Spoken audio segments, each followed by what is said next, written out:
So I want to talk a little bit about AI and music production and musicians and musicianships and all of that stuff like that. I think it's something as creatives and producers and engineers that we got to start paying attention to. I don't know if you guys have been paying attention to like what's really starting to heat up like more recently in the area of stems, like the MPC, they just released stems, Logic just added stems, and I've tried it out. I'm gonna be doing a review on it really soon. It is like super crazy. Like the fact that the stems function is just nuts in Logic Pro 11.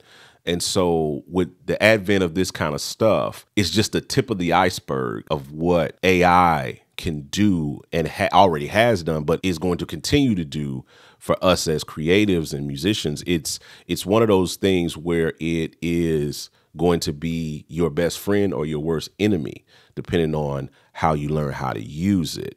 So somebody sent me this article this week. I can't remember who was. They tagged me on Facebook, and I started reading it, and I was a couple of days ago. So I was like, yo, this is kind of crazy. But the Ableton co-creator, this is the guy, Robert, I'm terrible with names, but this guy, he is the co-creator of Ableton. And he says this: it's clear that AI will change a lot of things in the music industry.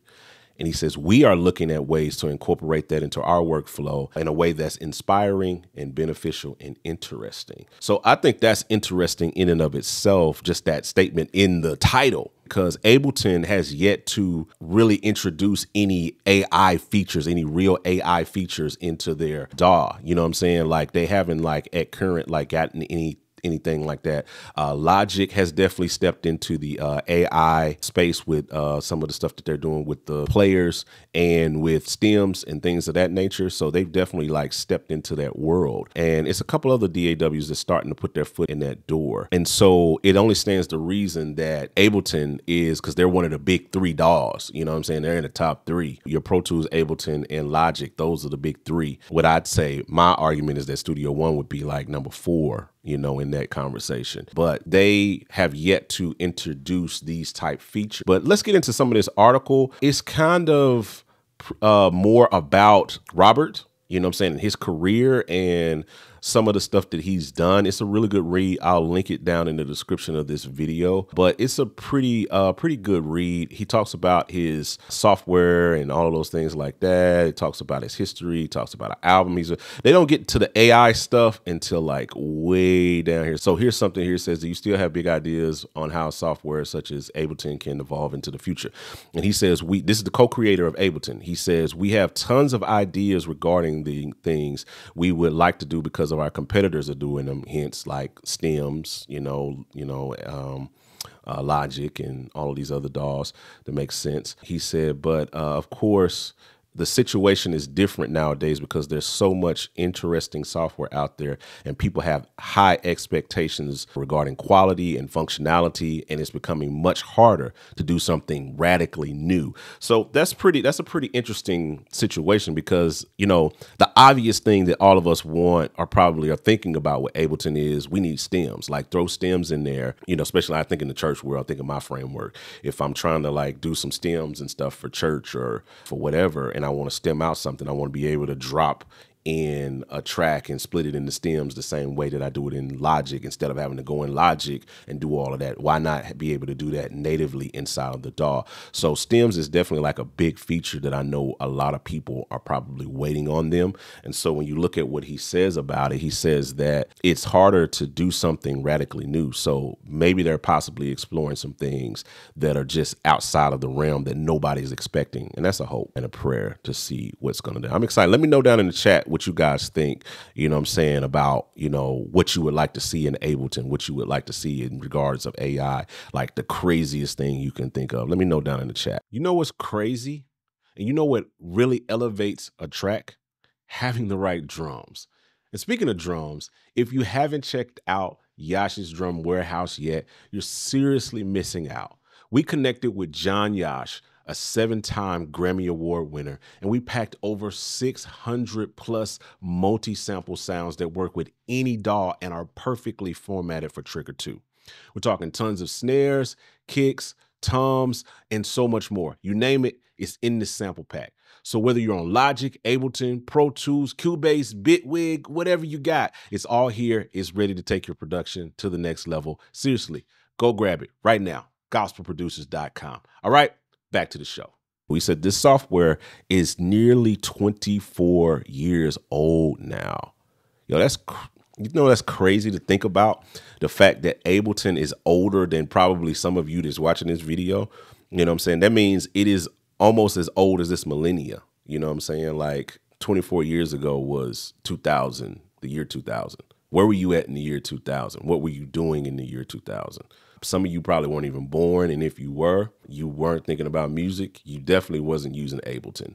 I know even at my side, I was probably like 19, 20 years old around that time that Ableton came out. It definitely wasn't on my radar. I didn't even like get hip to Ableton until like maybe 2010, somewhere around in there. I saw it before, but I didn't really like actually open it up for the first time. I've only been using it maybe about a little bit over a decade. You know what I'm saying? So that's kind of crazy to think about. He said we have to be careful how we change, when we change anything, not to alienate existing users. In broader terms, it's clear that AI will change a lot of things in the music industry, and it already has. We're looking at ways to incorporate that into our workflow in a way that's inspiring, beneficial, and interesting. It's the big development of our times, and as important as sampling or the development of laptop computers, and it will definitely change the way that music is made. I think that is absolutely crazy to think about, you know what I'm saying, that he puts it on par with the invention of the laptop. Like AI is just as comparable as the invention of sampling.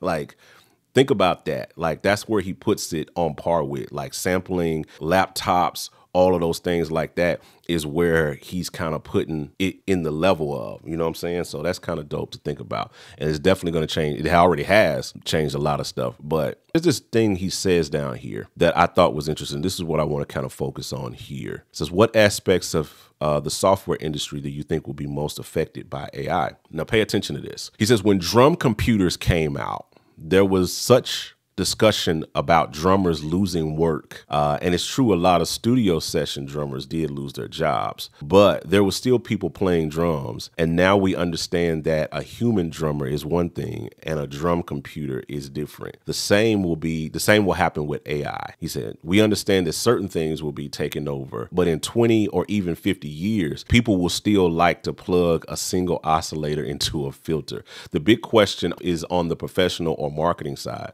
No human being or orchestra will need to be involved in providing boring background music for a car commercial, because all you'll need to do is type in orchestra score, dramatic, uplifting, 3 minutes and 50 seconds, C minor, and press go. Wow. That's a dope take on that.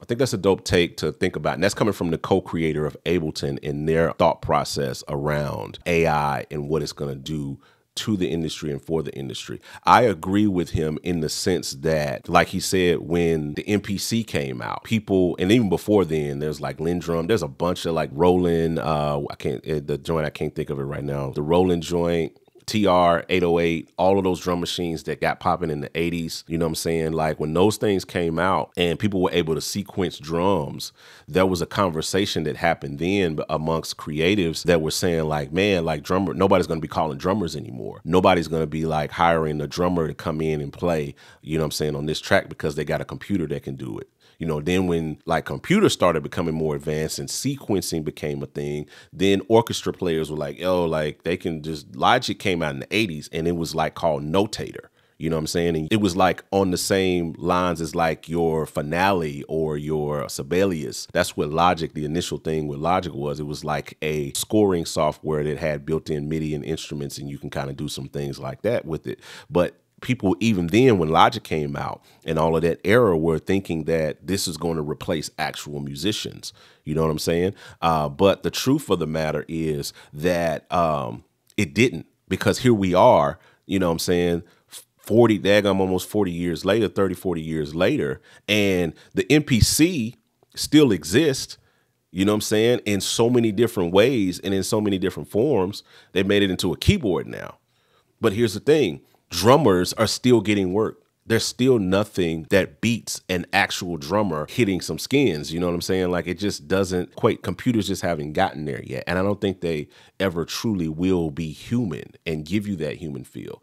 So I think even as musicians, while we should be paying attention to what AI is doing, I don't think necessarily we should be concerned that it's going to take over gigs or take over jobs, or you're going to not, you know what I'm saying, have a gig or anything like that, or you're going to lose production work or whatever. But I will say this, as a musician, your job is to learn to use these tools in a way that will have people call you for the work. You know what I'm saying? So I think it's the same conversation when it's talking about AI.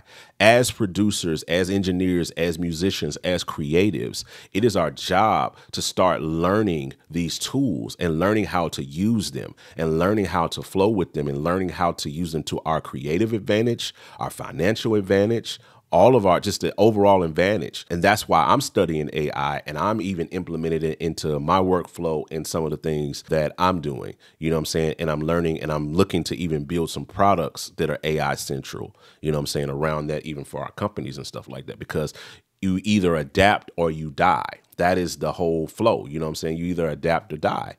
You know what I'm saying? So you have to pay attention to what's going on with the industry. And that's kind of my take on it. And I think you all should kind of pay attention to what's kind of going on. All right. Let me know your thoughts in the chat, comment section, all of those things like that.